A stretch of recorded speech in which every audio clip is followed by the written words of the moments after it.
Hold the Mayo. It's time for Mike Mayo's Lunchbox. Find out what's being served with Mike, Defo and Lubie, the only show that covers food, sports, and the proper maintenance of your car. And now, a man who had the distinction of having an entire health clinic named in his honor, Mike Mayo. I want the frim sauce with the awesome fave, with shafafa on the side.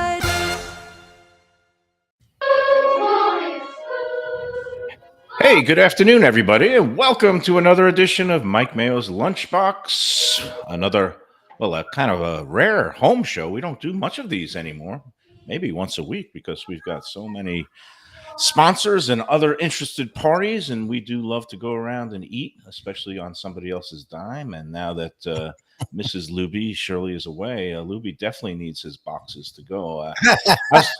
How's everybody doing today? Defo, you said you got a walk of life in, and there is the king of beers, is the king of thirst quenchers. What's Oh, no doubt. Yeah. I mean, I look forward to it. About a mile and a half out, I start thinking about pouring that absolutely ice cold Budweiser, and people will laugh and go, hey, these sophisticated food critics with the, very fancy schmancy palates say, oh my God, how pedestrian that beer is. But after a workout, after any kind of exercise endeavor, and you would say it would be self-defeating, which is part of my nature, to consume two beers, 32 ounces, after doing some exercise. But there is no better thirst quencher. And now when that thing goes in the frozen glass, my worst disappointment of the day is if there are no frozen mugs in the freezer. Yeah.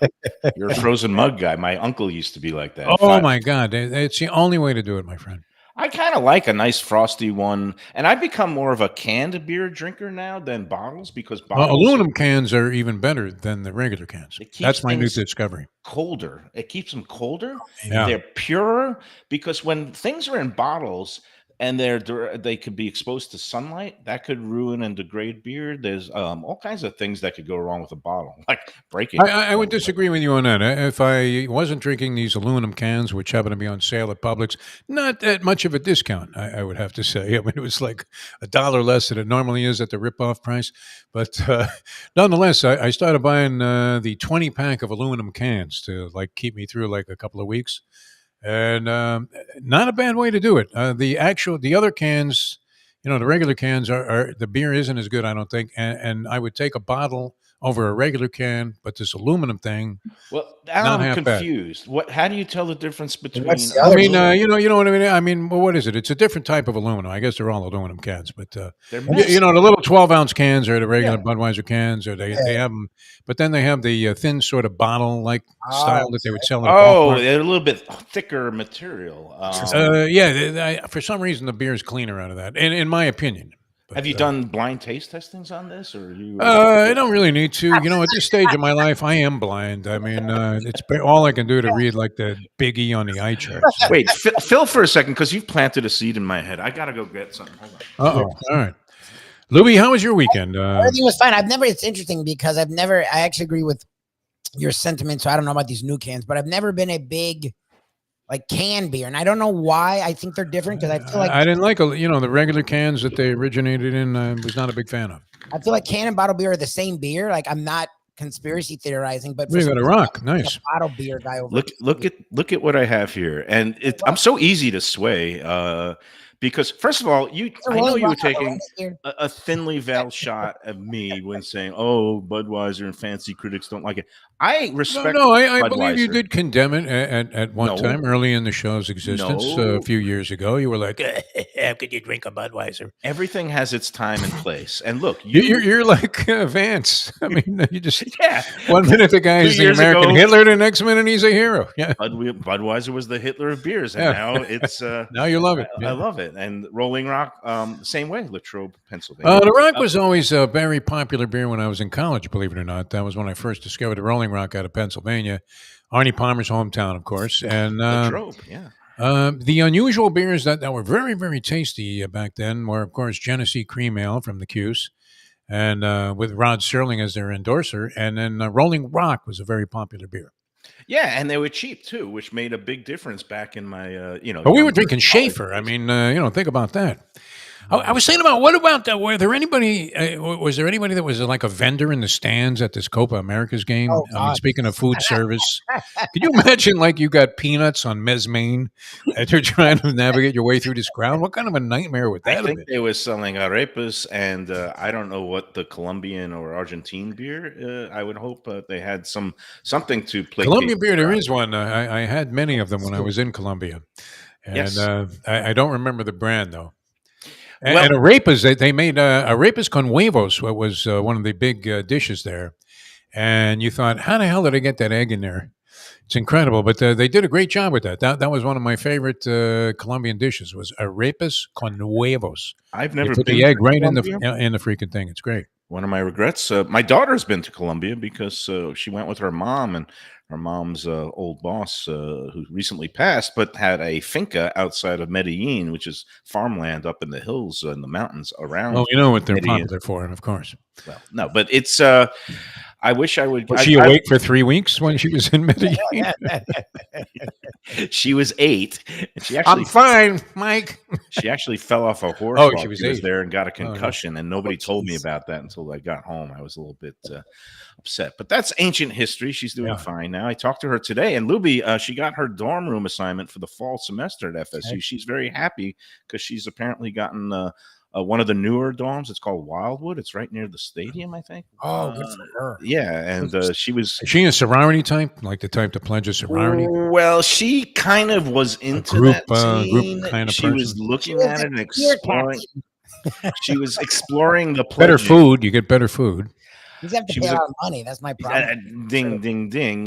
She was Very exploring the You're pledging. discouraging her as if it was a cult. It's just I a lot put of the money. kibosh on it because some of these frats just to pledge, they want $3,500. Oh yeah, get out of here! It's a They're money making just thing now. 100 to 4 Oh, grand. wow. Yeah, Automatic it's $4 dues. grand, and that's not even including like the semester dues, and then the semester dues at least covers a weekly meal and some social. Now here's the deal: Shirley paid for it herself. So, like, if she wants to find a job or something and pay for it herself, because Shirley did it, but her parents were not paying for her to be. From what I know, we're not paying for her to be in it. Like even then, when she was in college, it still was ridiculous, and like, I never even thought about it. No, I mean, I just don't think it's cost effective. I don't think. Look, and she's worked in the past. I want her to focus on her studies in her freshman year. And I told her though, but if you really want to, then go out and maybe get a job at one of the restaurants or bars or something like that. And she said, no, I don't want to do that.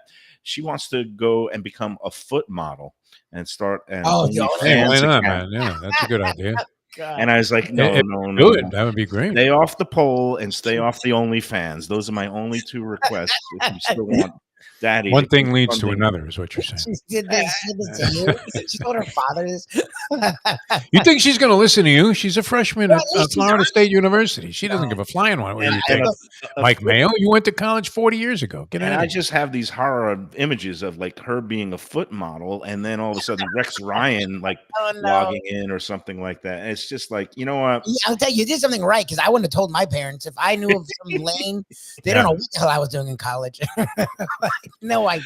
They had no idea. I told my mother and father the minute we hit the curb and the last bag is unloaded out of the trunk, go. Nothing to do. It was much easier to separate Go. back in the. And I love my parents. I mean, they were beautiful people. No, I do too. I mean, I went to college in the early 80s, and there was no social media. There were no cell phones. There was no ways to instantly communicate. There was no tracking devices, these Life 360, where I could always see where my daughter is at every moment, which Yeah. she still allows me to do that. And she knows where I am all the time. It's usually at The a payphone restaurant. would ring down the hall in my dormitory, and somebody would scream, "Hey, DeForest, it's for you. It's your mother."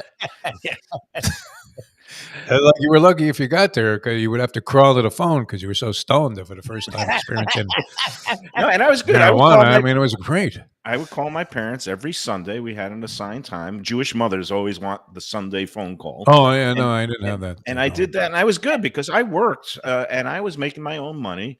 Oh, yeah? Although, actually, I started working in sophomore year. Freshman year, I got my spending money by playing poker games, late night poker games. There was a lot of. Oh, you were one of those guys. Nice, a Yeah, degenerate so I was gambler. I able like to that. hustle my way into getting the weekend drinking and eating money. But anyway, I digress. Hey, let's get back to Budweiser because, okay, Maybe I condemned it at one point. Like if you're going You're to a fan now of He's Bud? not drinking it for a fancy meal. He's drinking it there's for a No, walk. I mean, if you're going to, Carbone, are you ordering a Budweiser while you put your cowboy boots up on the chair next to you? No, I mean, no, but when I go to the Tipperary pub to catch the Jazz, at a games, tip, you might have a Bud, sure. you have seen me order. I A did, and tall you know what's bottle. funny, Louis? You will not believe this, but Mayo gets up and this was pre-Val, so it wasn't like he was involved in any kind of a relationship that would get his juices So, flowing, and he's up there dancing, and had moves, not quite Luby moves, but some moves that were far beyond the parameters and the guidelines that you normally consider from like a Jewish guy from Brooklyn. They used to call me Barishnikov back in college. I don't know about that. Maybe named after the horse, but not. No, that was Nijinsky. No, but so context, time, and place. Every product has a time and a place. And Budweiser, look, it doesn't become the king of beers without actually satisfying a need. I love a cold Budweiser on a hot summer day, as you do. It was beautiful. When I'm downing either like a Nathan's hot dog or a plate of raw clams. Grilling. On If the half you're grilling, shell. it's a good beer if you're grilling and it's hot. Just, I mean, I had to schwitz 5 pounds out easy. It was a schwitz fest out there today. I left the house here at 10:30, so it's going to take me about $1.50 to get back. And by the time you get into that last mile and a half or so, it's nothing but sweat balls. Isn't it nice that you're back to your old morning routines? First of all, I'm glad that your Achilles is holding up. Amazing heal up job. I don't know. I mean, anybody that ever hears the word surgery should immediately say, "No way, Jose." Well, you got to always remind yourself, what business are surgeons in? Yeah, it's surgery. The surgery business. So, of course, there It would have been a complete waste to do surgery on this thing, which healed itself like fairly quickly. Will it ever be the same? Who the hell knows? But nonetheless, no. I've been back. The walk of life really. You'll see this later on in life, both of you guys. Luby's more inclined to this than you are. It just has to get into your psyche, so it's in your subliminal, frame of mind that I can't go through this day without doing the walk. Oh yeah. And the reason, double incentive today, Mike Mayo, and you'll love this. Because later on today, I mean, you do a little name drop in here and there. I had dinner with Chef so-and-so, and then we copped a freebie at Runway 84. But tonight, I will be at Cafe Seville Joey in the company of Gail and Harry Kappas, owners of La Spada's Original Hoagies. Nice. It's been a while. Send them our love. I mean, think about the restaurant royalty that's involved there in this whole equation. I mean, you got Joey, classic joint, and then La Spada's 40-some-odd years in a tough business. Yeah, much in the same great way. restaurant people, much like we were, with Eddie, young guy making it yesterday at Eddie Pizzoli very is impressive. definitely, This guy. his dad and family were originally the ones that started Tavolino della Notte, which is no longer in Coral Springs, but now they're reimagining the space. But Eddie, a young, hungry up and comer, reminds me, Mark Falsetto, young, hungry up and comer. Falsetto's amazing. Who is partnered up with the Pope, Anthony Bruno, and I love seeing these marriages. Eddie with Burt Rappaport. Kind of you get a mentor and a mentee, and Eddie's aggressive though, and the food there. I mean, that salad yesterday. I have to say, did you try that thing? The watermelon salad, I love. Yeah. Yeah. After you left, It was weird. We've hit a home run. Go ahead, Louis. Go ahead. I was saying he annihilated after you left. I was the only one that was left eating all the garbage. Oh, you got left down on that? Really I good was- food that was not as light and summer fare. We went 3 for 3 in salads though, because Heritage Italian salad. Well, I don't know what they call it. What do they call that thing? That's Is a that the chopped Sicilian? Italian salad. Chopped and Italian salad, brilliant. Yep. And then we go right back to Batch Southern Kitchen, and they brought out that salad that they had made special for the summertime. Yeah, Fantastic. The 225-degree salad for Beautiful. Southwest. And, Yep. and then we catch this watermelon salad, all three completely different and really, really innovative. And that was one of those things that had a weird spicy kick after the fact. Yep. Which was nice. The Yeah, but Mike's the Hot combination Honey, of I think. flavors was I fantastic. think they drizzled a little Mike's hot honey on it. It gives it that little kick. But yeah, they call me Mike Salad Mayo, especially in the summertime, and I'm seasonally You may appropriate. come around to this. I mean, look, it's everything goes in streaks. Let's No, put it. That. I was particularly encouraged by the shocking blood work news that I got, which was all positive. So I just figure when you get that positive reinforcement, you want to keep going. And so now salads, I see a lot of salads in my future during the daytime, and then at night I have a little bit of something that might be a little bit richer. it's kind of, you gotta eat a little bit more with moderation. And that brings me to the topic du jour, which was got the news this morning that a guy that I've never met but respect immensely because he was a fellow food critic, and he had the top food critic post in the country for the New York Times for the last 12 years. His name is Pete Wells, and he dropped a little bombshell this morning that he is leaving that post after 12 years. What a cush job. And the thing that spurred him to kind of tendering his resignation from this post, he's staying at the Times, but was his health and health considerations, and the fact that because he was eating too much rich food. Yeah, and that he hadn't gone really? the way he described it in his farewell piece, which was a very well written piece. Everything he does is well written, and well. I think you need to apply for this job, even if just to report back to us as to how the process went. Oh, whether if I you called got the New like York an Times, interview, or you got Just like an interview. I'm not gonna a lie. they say, hey, you got a lot of potential, but we chose somebody else. Whatever. okay. I mean, we need. It is obviously something that I think I am qualified for. I have the Why necessary wouldn't you be? experience. I mean, you wrote for I'm years. a native New Yorker. I know how to write restaurant reviews and assess restaurants. I know a little bit about the food industry. But I think if I called the Times and they saw my resume and say, 58-year-old white guy, the editors would call me and say, lose our number. So, I don't believe that for a second. I think they would be looking for the guy that could really bring it across, and do a dynamite job of depicting the New York restaurant scene, which is an overwhelming task to try and undertake. But at the same time, you have such a large playing field. Who wouldn't want to? I mean, if you were going to go into this again, what would be better than having? I mean, like be signing with the Yankees for God's sake. to have the whole city be your oyster, so to speak. I don't even know sleeping if you would dish. know where to begin. I mean, but there's so many things you could work And with. let me sing the praises of Pete Wells. Not that he needs Yeah. it, because everybody loved him, and not everybody. Not Guy Fieri, who he absolutely roasted when Guy Fieri opened the restaurant in Times Square. That was about 10 years ago. I don't think But- you can help but make some enemies in that business, Yeah. because you literally sometimes you have the fate of like a lot of people's money riding in your hands on one review. He was the master of the takedown sometimes for the high and mighty. He gave a scathing takedown of Peter Luger's a couple of years ago. Oh, yeah. And But you love that place. ruffled a lot of feathers. I still think Luger's does it, but it was one of those things. It was kind of like coming from a place of love, of knowing what it used to be, and then now he was just saying how it had slipped in some ways, and you could tell, like the best critics, he was always kind of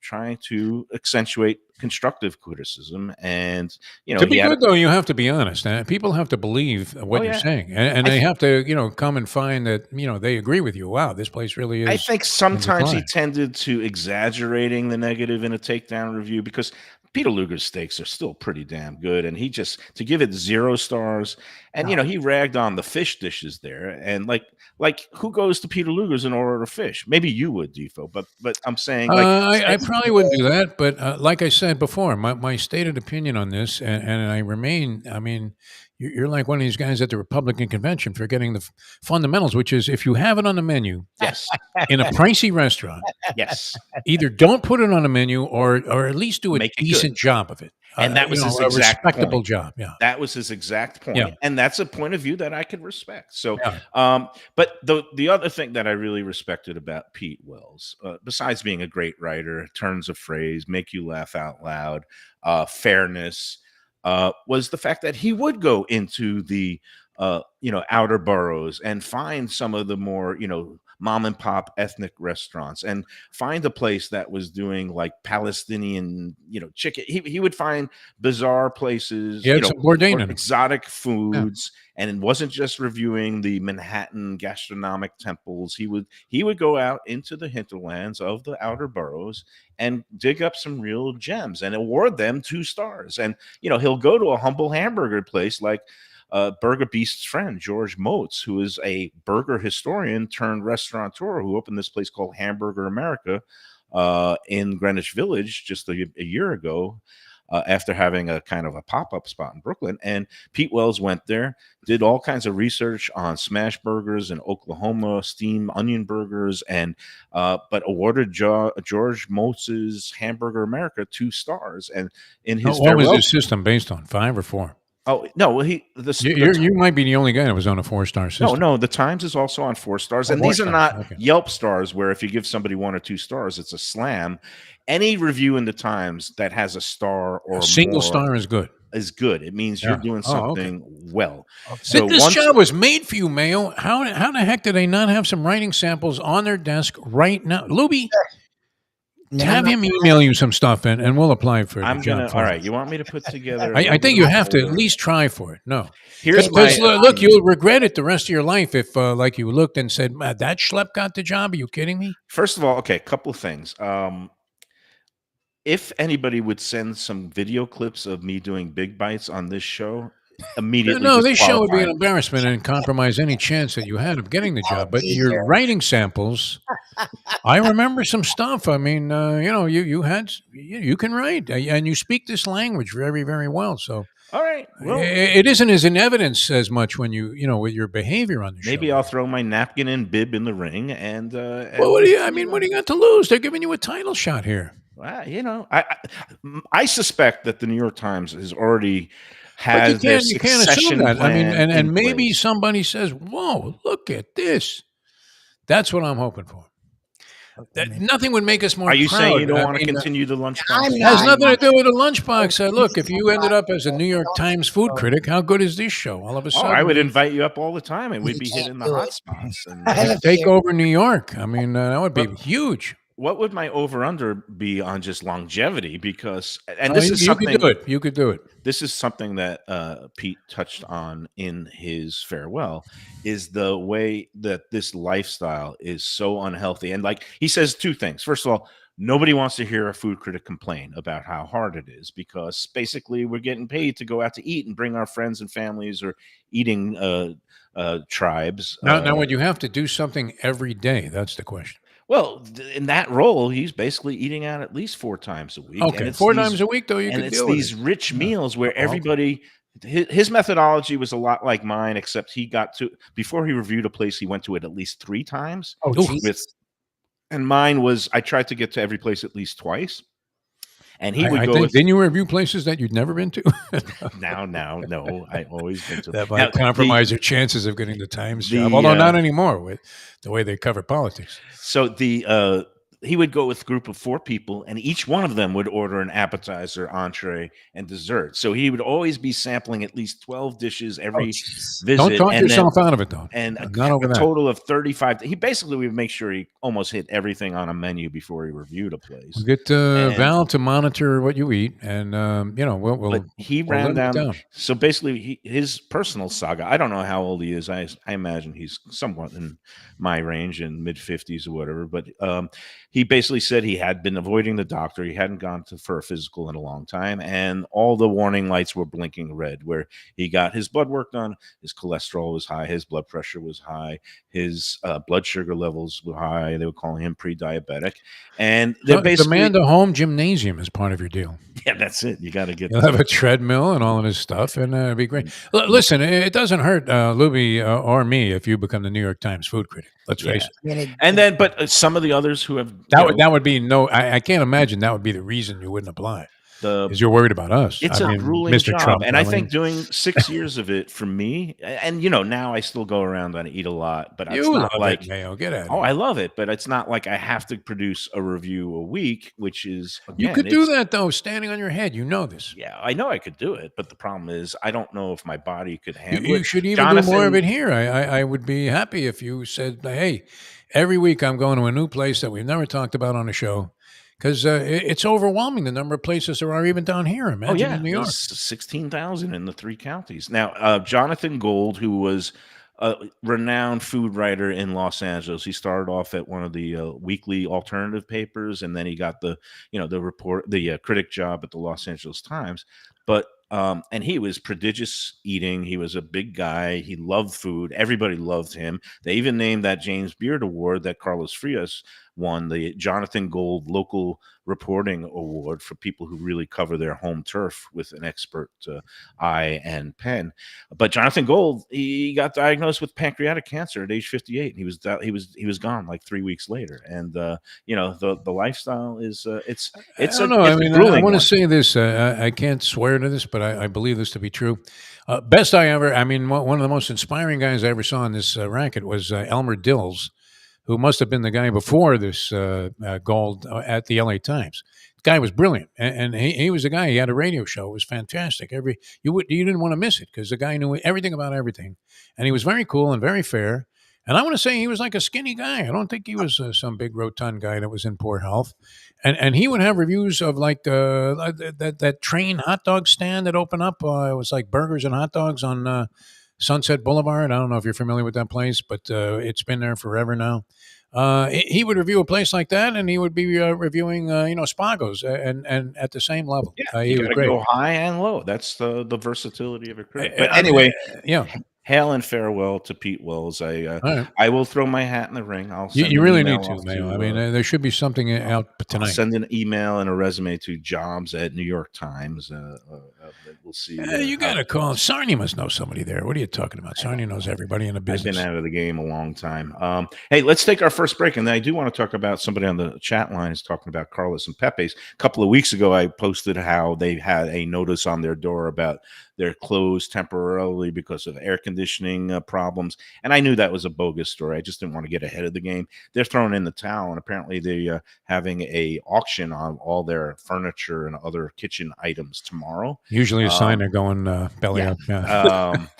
And I know some people are a little bit in mourning. Now, which one was this? Carlos and Pepe's? 17th Street Causeway, right around the corner from Gilbert's, but on the causeway itself. Oh, okay. Plaza. It's been there over 40 years. And, good spot. Burt Rappaport shared a story on the Facebook group on the thread that, him and Dennis Max first got jobs from California. They came east to help start and open up Carlos and Pepe's with the original other co-owner. His name was Dave. I think Dave Anderman or Alderman.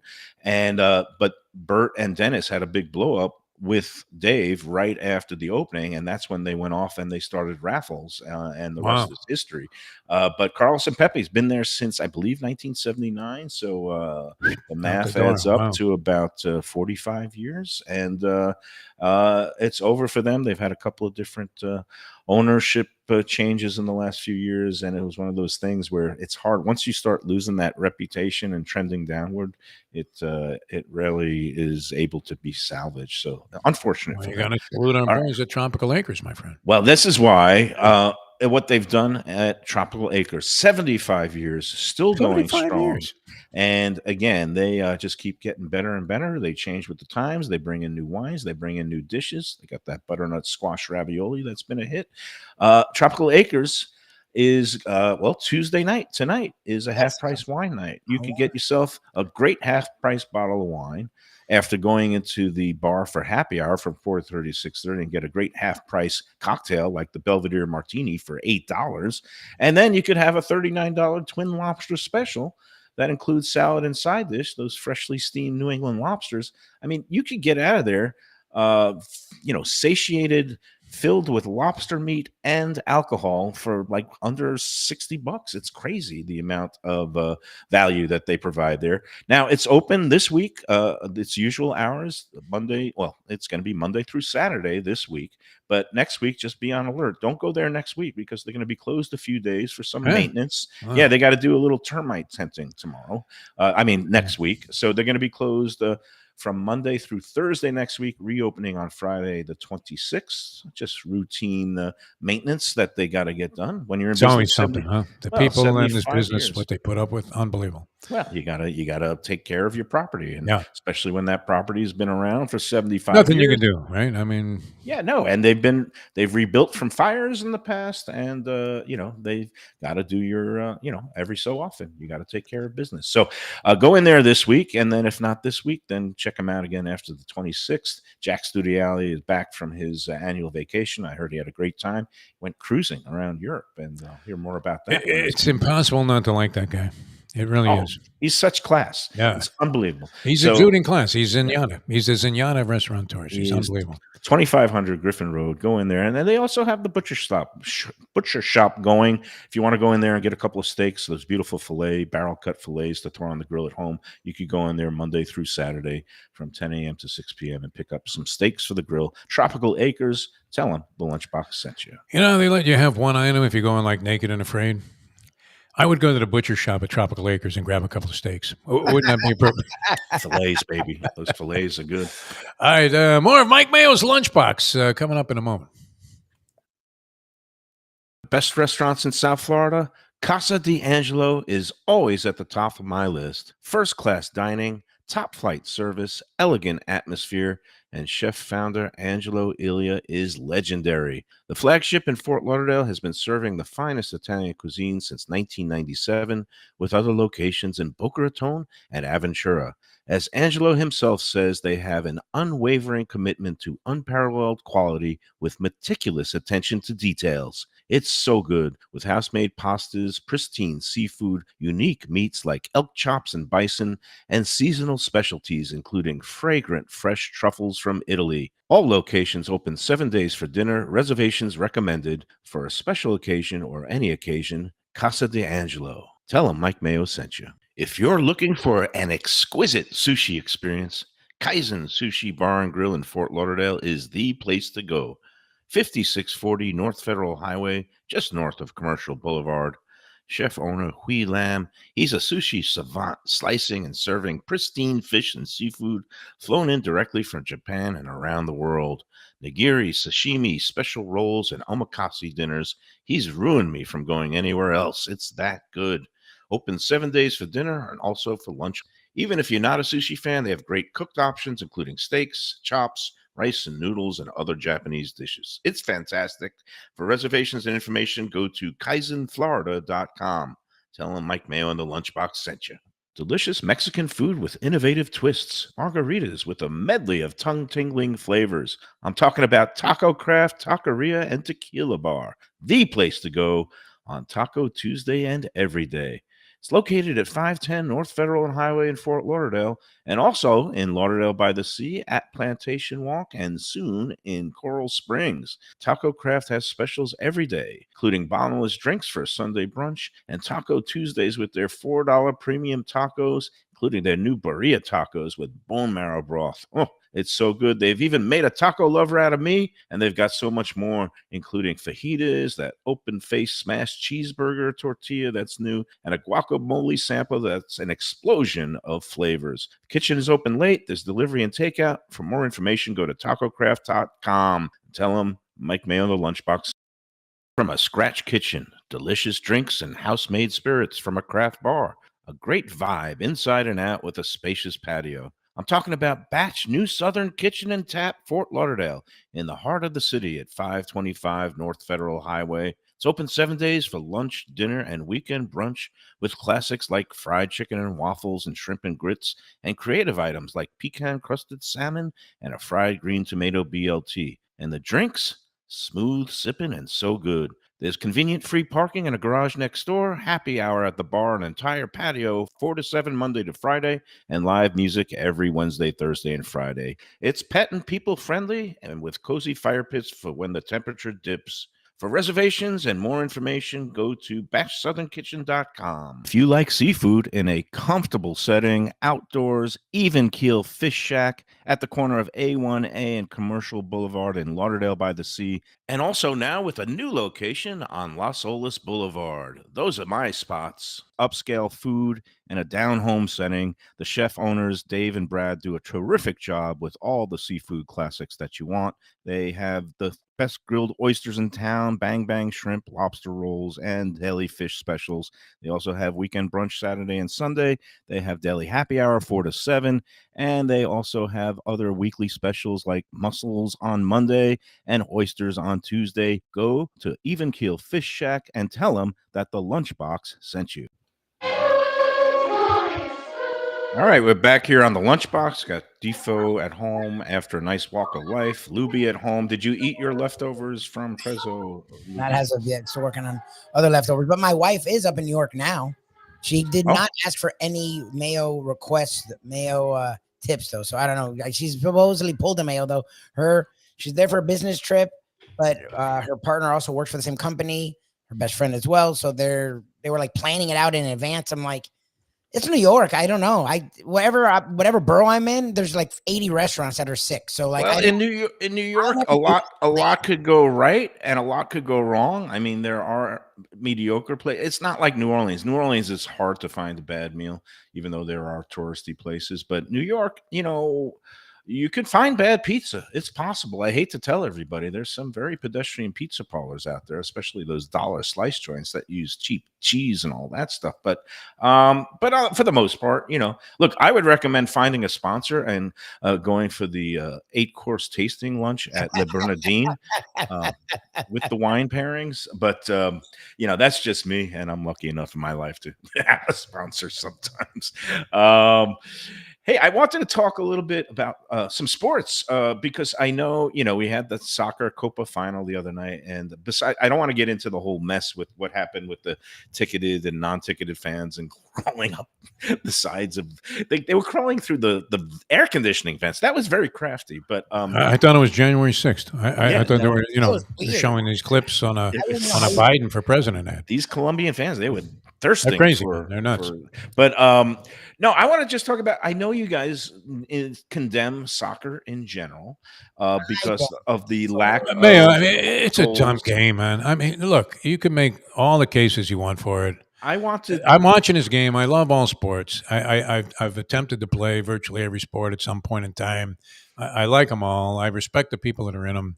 This is the dumbest game I've ever seen. I mean, it really is a stupid game. It just is. I'm sorry. It's a game that is incrementally building to something, which is goals, and they are very few and far between. Sometimes they don't happen at all until penalty kicks.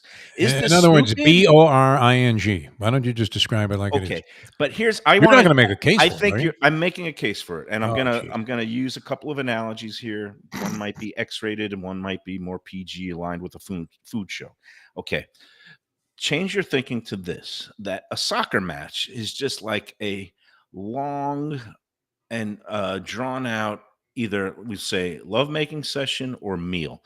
And that when everything builds up and you finally get that goal, this release, this euphoria, It's not even this close. joy. Mayo, get out of here. Okay, think of goals. You really lost your mind. Were you out in the Think sun today? Think That's of how goals soccer as fans do it. orgasms. Okay, and now we'll make it food aligned. Think of a goal as like the best chocolate souffle or dessert or hot fudge You've sundae. lost your mind. Lubie, help Let me me out here. finish My wife making my. thinks- You can finish. You know what? You can do I the rest know of the you show know. if you're going to My go in wife's this the same way. direction. My wife thinks the Crazy. same way. That when you get that moment and that it happens and there's an explosion of joy throughout a country, like when Argentina scored that goal in the 128th minute or whatever. Everybody was dead by then. Brain dead. It They was were in a after midnight. coma. I was sound asleep on the couch, but most This was after they rioted and trashed the place and did all of this stuff. I mean, But- over and- what? The game's stupid. Nothing so happened. these things are so rare and so joyous that how many do you really need? How many? hot None. fudge I mean, because I sundaes? would never watch a game. I mean, again, after this, All right, Sony well- tried to trick me into it. I I started watching it, and I said, "Okay, I'm going to be objective. I'm not going to be like a preconceived Mayo notion." And I watched it, and I'm looking, and I've seen soccer games before. I understand what's going on. I like a lot of soccer players, and certainly there's probably a We lot get of it. athleticism. But what a terrible, stupid ass game it is.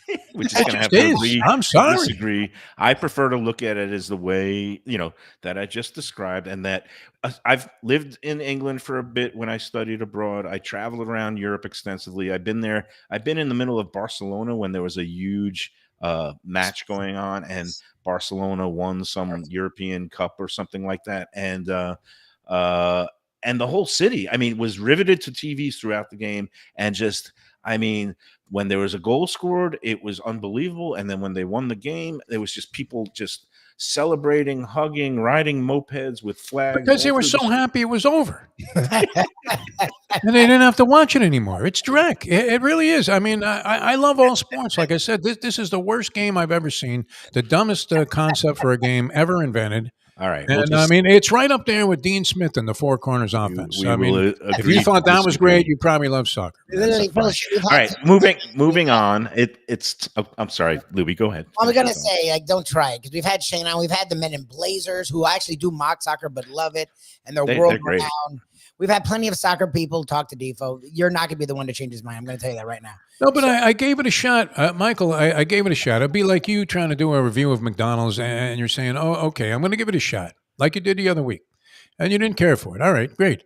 I'm looking at this thing the other night. I mean, the people are going crazy. They stormed the arena. I've been in situations like that in Colombia, actually, where there was a riot that broke out at an event I was doing, and so I understand that these guys are not passionate; they're insane. And you have to be insane to watch this game and think All that right. there's something going on there. The You have England to. Spain game was actually riveting and exciting, and they exchanged goals. And at one point there was whatever. There was a late goal, and I'm not going to convince you. I'm going to move on. Let's go on to what used to be one of my favorite events on the calendar, especially when I got dispatched to cover it, the Open Championship, the British Open.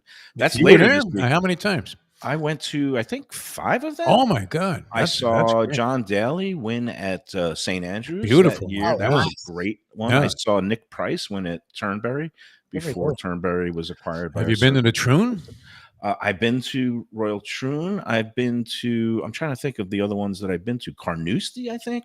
Then But you get to play on the Monday Media Day. I did. Do I that did. in Europe. Yeah. Yes, and let me Oh. tell you, those are some pretty tough courses. But Well, they're what I want. stupid because I mean, it's like a soccer thing where let's just make a course that's designed in a way where there's no way you could actually play the Evil. game like you're supposed to. Evil did this. I mean, those pot bunkers where you can't even get Pot out. You have to bunkers are go a joke. backwards. Yeah. And then also And that thatch. I mean, you need a machete in that stuff. yeah, the gorse, the heather and gorse, and then there's also the the blind shots all over the course. You can't see where the heck you're going, and the And a caddies will say, grounder is a good shot. you just gotta want to hit it over that Yeah. steeple there, and then you hit it, and they say wrong bloody steeple because there's two Have of you them. played? Oh, so you have? I played a course in Jamaica that was like that, where the caddy would say, "No, you want to hit 9-iron over those trees." You're like, "What are you talking about? You're out of your mind, man." And sure enough, you'd hit a 9-iron, it would clear the trees, and then you'd come by and find your ball like way down in some lagoon, and it was in the fairway, like 50 yards from the green. It was great. Well, there you go. But no, I wanted to revisit last weekend's golf tournament, which I don't watch a lot of tournament golf anymore, but I just happened because I was like so bored with the soccer. No, I turned on. Did you Well, see wait a the- minute. I thought you just described it as an orgasm, like Yeah, your well, first orgasm, which when I the- was thinking about today, as a matter of fact. Interesting that you brought that up on my walk of life. That's At how I what got. age did that? I got You know through what? the I don't third wanna hear mile this. there. I don't man. What are wanna you hear this. people All doing? right. Why am No, I? the Scottish Open. Did you catch any of the? I watched a little of it, not much, but a little bit. It was a great story. It was basically Adam Scott from Australia against. Did he win that?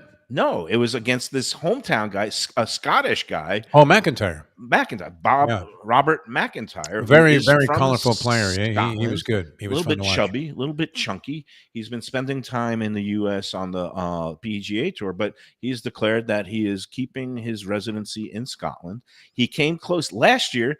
He missed winning by a stroke, and I just was transfixed because he played the last 5 holes beyond brilliantly. And I don't know if you watch this, but Adam Scott was up by 2 strokes, and then this guy McIntyre, he drains like a 50-foot I think it was a birdie putt on the was it the 13th hole. He finished 3-4 3-3-3, including an eagle and like one putting 4 of those last 5 holes, and he basically drained a birdie, like a 20-foot birdie on the 18th hole to win by a stroke. It was heading towards a playoff, and it was just like brilliant golf, and in front of a hometown crowd. I found it scintillating. I don't watch much sports anymore. I don't watch much golf anymore, but it just reminded you that when like something big or good and magical happens in sports, there's no better feeling, and it's certainly a great relief from all the other crap that's going on in the world today. So that's it. That's my soapbox minute by Mayo today. But you, I know, take a big interest in the Open Championship, and you're scrutinizing your sheets. What have you found so far in terms of? It's wide open. I mean, you would know this, and you have all these nondescript European schmanks that you never heard of that are possibilities to win this thing. You would have to think the Scottish Open was a little bit of an indicator. I'm tempted to take 25-1 on Sarni's favorite player, Ludwig Oberg is how you say his name. It's spelled Aberg, Yeah. pronounced Oberg. Don't mention him to Ken. The kid was knocking on the door in the Scottish Open. I guess he was the leader through 2 rounds. Yeah, and then Ken. I was texting Ken, and he was talking about how he's a choking dog, and he had him at 14-1. It could be. I mean, I don't think he's broken through yet. He's always knocking on the door. He was knocking on the door in like the Masters and some of these other majors. So yeah, they're definitely viable at 25-1. That's a very generous price. But Scotty Scheffler, the favorite, and you would have to think, look, you're in there with a shot with Scotty Scheffler, no? Is 14-1. That's what's beautiful about golf is that the odds, especially in a tournament like this, where you have no idea who's going to come out of the woodwork and win this thing. Yeah, I mean that's golf. That guy Harmon last year. I mean, whoever heard of him? He's like 3 feet tall. It looked like Billy Barty was entering the tournament, and he goes ahead and wins it last year. Yeah, golf is the Clarence Jug. So much more fun to bet because of the odds than, let's say, tennis, where like pretty much only 4 or 5 people on either side. You could have made a score in the Wimbledon with the women. The women are the more wide open division now. Yeah, but Alcaraz was—he's looking like a dominant. Great, yeah, great player. But he, he's not even number one. Yannick Sinner unfortunately got knocked out there, but. No, the tennis is great on the men's side. Very competitive. You tell me a guy who's won the first 2 slams of the season is not number 1 in the world? How's that possible? Because the other guys played better overall, and then the way the rankings are. I had Sinner won the Australian Open, so he has 1 slam versus the other guys 2, and he's won other titles. Let me ask you this: given a choice between the home run derby and a soccer final. Which are you watching? As dreadful as it is, I actually you would have to throw in a third choice, and that is to listen to the entire collection of Yoko Ono albums. And I'd probably go for Yoko on that. I mean, much like the girl did last night. I missed the anthem. I got to watch. Yeah. What's the woman's name? Ingrid Andress, country singer.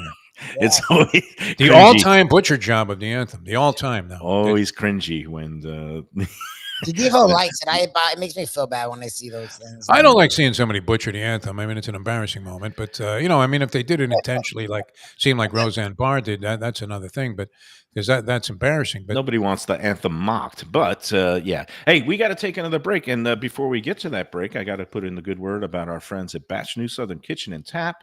Man, did they do a great job. Wow. We keep seeing the praise streaming into the Let's Eat South Florida group. And I didn't even check if the Let's Eat group has surpassed the 160,000 mark. Yeah, we cracked it last night. I missed that. Nice. So it's all good. So Patch has been just winning over the people.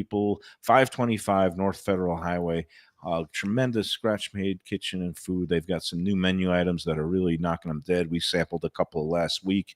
And, of course, they've got great cocktails in the bar. They have the Whiskey Wednesdays. That'll be tomorrow night. They got great weekend brunch with bottomless drink options. That's every Saturday and Sunday. And on 3-day holiday weekends, they also offered on the Monday. So Labor Day, they'll be having their brunch menu and bottomless drink options. It's always a great time and a party at Batch. Go in there and tell them the Lunchbox sent you. Free parking in the garage next door.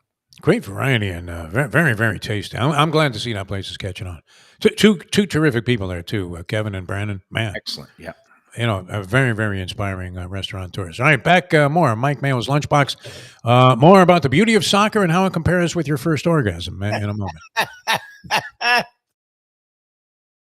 A sophisticated setting. I'm talking about Corvina Seafood Grill. It's at 110 Plaza Real South in Boca Raton, just south of Palmetto Park Road. It's the place to go for the freshest and local seafood and fish, some of it with a Peruvian twist like their great ceviches. It's open 7 days for dinner. They also have happy hour 7 days a week. You don't want to miss it. It's a great place. CorvinaBocaRaton.com for more information and reservations. Tell them the Lunchbox sent you.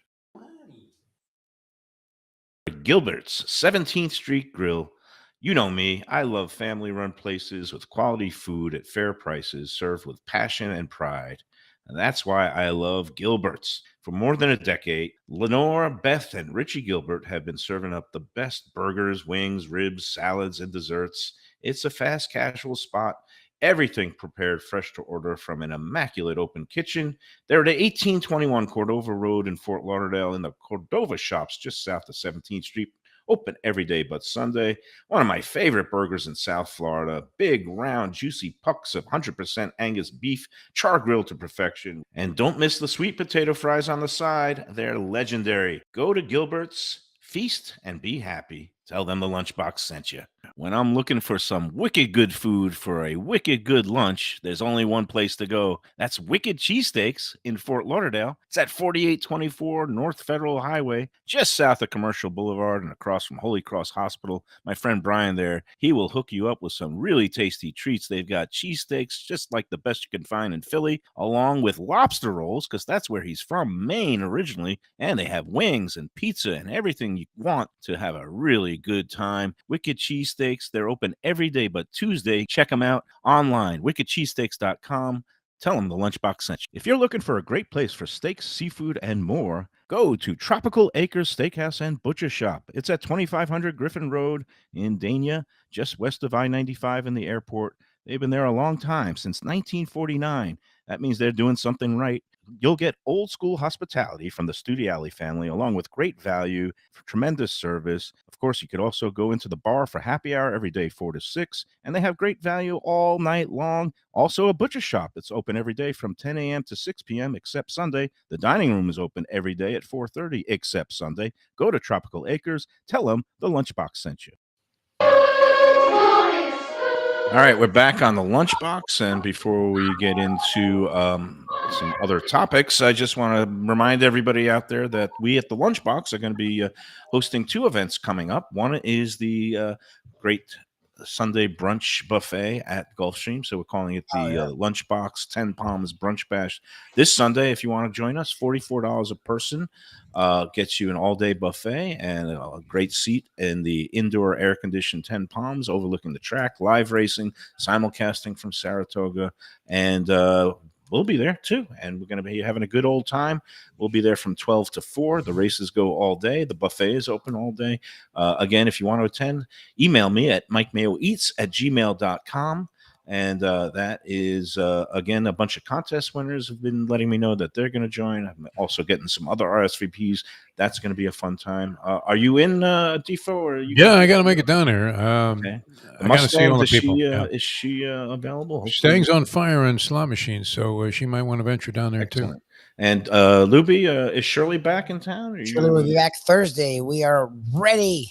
Okay, And that's April good. for another brunch bash, of course. And then coming on the heels of that, August 10th, Saturday. What about Sarnia? afternoon. Is Sarnia in? I want to see Sarnia there. Sarnia is a contest winner. He could redeem a prize. Wow. I've heard crickets from sports. him so far. He says you kind of push him off to the side, though. That's his No, big he thing. Yeah. pushes himself to the side. He doesn't says want he wants to watch all the sports on the TVs. He doesn't Yeah. talk to anybody. There's no sports. There's no reason for him not to. There's nothing happening Sunday of any great Thoroughbred significance. horse racing. I mean, that's a sport. I'm saying there's going to be fun there. I There's don't think no he other- appreciates. Well, the, we want to see Conrad. Sarnia there. He can invite a guest, and it's paid for because he actually legitimately won a contest earlier this year. Let's So go, I think you should Sarnia. cash he it. wants Yeah. to redeem Come his on. prize. So with He me and Shirley. says he's not a fan of buffets, but come on, just get an omelet, enjoy yourself. It's good. How could you That's Yeah. all you need. Great Right. bake. made omelet? So yeah.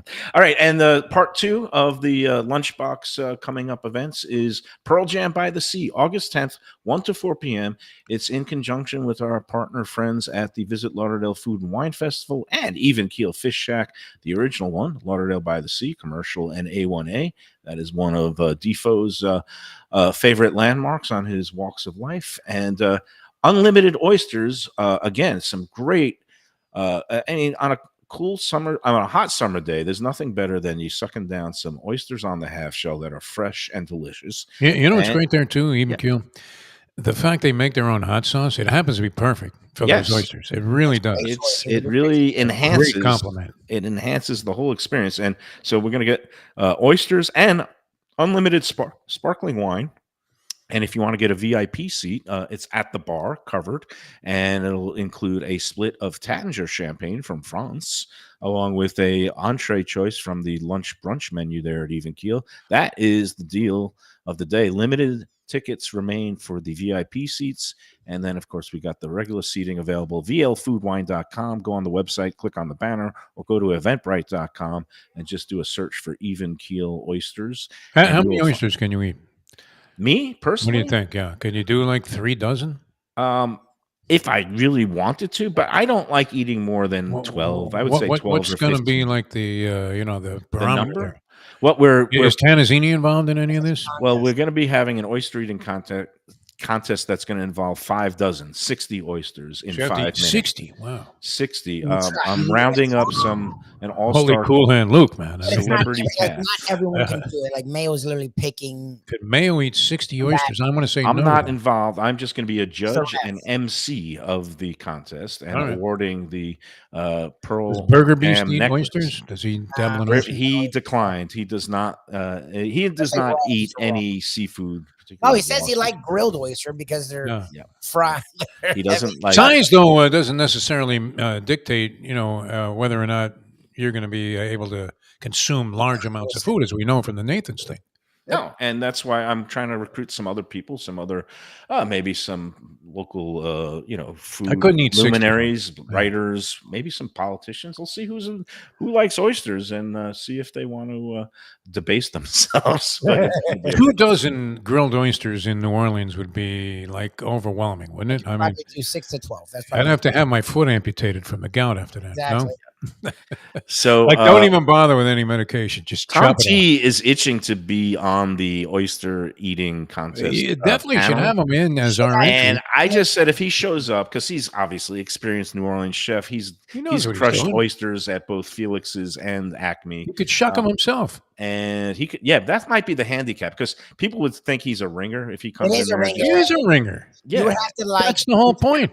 odds or something like even the No, the handicap for him would be he has to shuck his own oysters. his own It oyster, wouldn't bother His him. time, Yeah, and no, then he probably could still out Yeah. everybody, but but it evens it out a I'm little. thinking Tommy could do 60 if he put his mind to it. yeah, that's I it. actually would love to see Tom T in that. thing. Hey, it's time for our final break, and Yes. before that, 2 things. JNC Oyster, we're going to be there at the Speaking ribbon of cutting oysters, yeah. tomorrow at 4:00.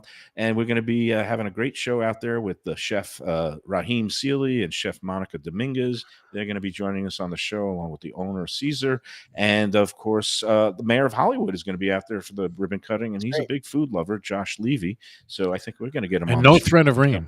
And hopefully Oh, no yeah, threat. yeah, Shh, yeah. don't jinx myself. Yeah. No But, threat of rain. last Zero. time we got a little bit washed out, but tomorrow 4:00 ribbon cutting at about 4, right before 5:00, and then they open, have a great happy hour there. 2035 Harrison Street, Wednesday through Sunday. They are open for dinner, and they have a great happy hour at the bar, 5 to 7 p.m. all 5 days, Wednesday through Sunday. Some really good items there. So yeah, come check it out tomorrow. We'd love to see you for their grand opening ribbon cutting celebration. J&C Oyster Hollywood. Tell them the Lunchbox sent you.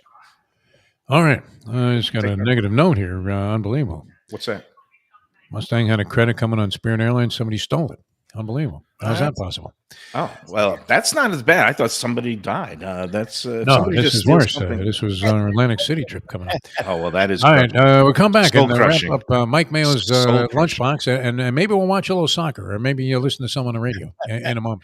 Go! One of the best restaurants in Broward, J&C Oyster in downtown Hollywood. At 2035 Harrison Street, this place is fantastic and worth a drive. It's got creative, cutting-edge seafood and more with an Asian twist and gorgeous cocktails. Chefs Raheem Seeley and Monica Dominguez cut their teeth at some of Miami's best restaurants. Don't miss some of these fantastic dishes, including grilled oysters, fried chicken, and the Thai red curry crab. Open Wednesday through Sunday for dinner with daily happy hour and outdoor seating. Go to jncoyster.com for reservations and information. Tell them Mike Mayo's Lunchbox sent you. Are you looking for a good New York-style slice? How about lunch specials for under $9 that come with garlic rolls and a fountain drink? I'm talking about Stromboli Pizza Kitchen in the Fountains of Plantation, 801 South University Drive. Since 1987, it's been home to Brooklyn-style pies and slices, heroes and paninis, pastas, and all your Italian-American favorites. It's got the unpretentious vibe of the pizza places of my youth with daily specials, family dinners, outdoor seating, eat-in, carry-out, or delivery. Open 7 days a week. Go to strombolispizza.com to place your order today. Gilbert's 17th Street Grill. You know me, I love family-run places with quality food at fair prices served with passion and pride. And that's why I love Gilbert's. For more than a decade, Lenore, Beth, and Richie Gilbert have been serving up the best burgers, wings, ribs, salads, and desserts. It's a fast casual spot. Everything prepared fresh to order from an immaculate open kitchen. They're at 1821 Cordova Road in Fort Lauderdale in the Cordova Shops just south of 17th Street. Open every day but Sunday. One of my favorite burgers in South Florida. Big, round, juicy pucks of 100% Angus beef, char grilled to perfection. And don't miss the sweet potato fries on the side. They're legendary. Go to Gilbert's, feast, and be happy. Tell them the Lunchbox sent you. When I'm looking for some wicked good food for a wicked good lunch, there's only one place to go. That's Wicked Cheesesteaks in Fort Lauderdale. It's at 4824 North Federal Highway, just south of Commercial Boulevard and across from Holy Cross Hospital. My friend Brian there, he will hook you up with some really tasty treats. They've got cheesesteaks, just like the best you can find in Philly, along with lobster rolls, because that's where he's from, Maine originally. And they have wings and pizza and everything you want to have a really good time. Wicked Cheesesteaks, they're open every day but Tuesday. Check them out online, wickedcheesesteaks.com. Tell them the Lunchbox sent you. If you're looking for a great place for steaks, seafood, and more, go to Tropical Acres Steakhouse and Butcher Shop. It's at 2500 Griffin Road in Dania, just west of I-95 and the airport. They've been there a long time, since 1949. That means they're doing something right. You'll get old school hospitality from the Studiali family, along with great value, tremendous service. Of course, you could also go into the bar for happy hour every day, 4 to 6, and they have great value all night long. Also, a butcher shop that's open every day from 10 a.m. to 6 p.m. except Sunday. The dining room is open every day at 4:30 except Sunday. Go to Tropical Acres. Tell them the Lunchbox sent you. All right, we're back on the Lunchbox, and we're in overtime. No penalty kicks here. We're just going to get out of here without declaring a winner. So we will be back tomorrow at J&C Oyster at 4 o'clock. Tomorrow afternoon, we're going to do a re-airing, encore edition of the show we did Saturday with Burger Beast Seth Gonzalez with his burger pop-up, the Cruz Diablo burger that we did at Mojo Donuts down in Miami. That was a fun show. Did some. Did you have any of the Mojo Donuts while you were there? They're very good. I mean, everybody loves them. Couldn't resist. I bought a half dozen on the way home, thinking I was going to be giving it. How many got home? Grandkids, and then I forgot that her grandkid is like allergic to like all eggs and milk products. So I ended up eating 3 of them on Sunday myself. I thought you ate them on the way home. Yeah. Well, the blood work was already in the can, and the good news had already been delivered. So I celebrated a little bit. I've eaten like eighths of each one throughout, like over the time, like literally like a bite. You had 3 entire. Those things are amazing. They really are. I didn't have 3 entire ones. I was like you. I was cutting them first in quarters, and then a quarter. By the end of the day, I would have an eighth of one. I ended up consuming a whole one of that. There was that like chocolate death one, and then there was. What was the original one by the old Hooters on the way to the stadium there? Pines, Hollywood and Pines and University. Correct. So it was near where we worked, Libby and I. So we would sometimes, partake in some Mojo Donuts. They come in all the time. They come in all the time. Very good stuff. Evil, delicious, not on anybody's health plan, but sometimes you got to treat yourself. But anyway, you can watch all that fun again tomorrow at 1 o'clock, and then we'll be live at 4 o'clock from J&C Oyster. And I got to give a shout out to our man Angelo Ilia, Casa de Angelo. He is back from Italy, but I think he's spending this week in Vail, Colorado, where he has a vacation home, and he used to have a restaurant. He recently sold it, but he's still got 3 fine Casa de Angelos right here in town. Fort Lauderdale, the original location, has been going for 26 years now. Hard to believe. Boca Raton, Aventura too, and we're going to coordinate and hopefully get together with him at either one of the Casa de Angelos or maybe at the Angelo Ilia Bakery Bar, which is a great kind of cafe and European pastry shop, cakes, and also sandwiches. Patisserie, they call it in Nice. France. That's on Oakland Park Boulevard. Go check that out. Casa D'Angelo, it represents the finest in Italian cuisine in South Florida. All right, that's it for today.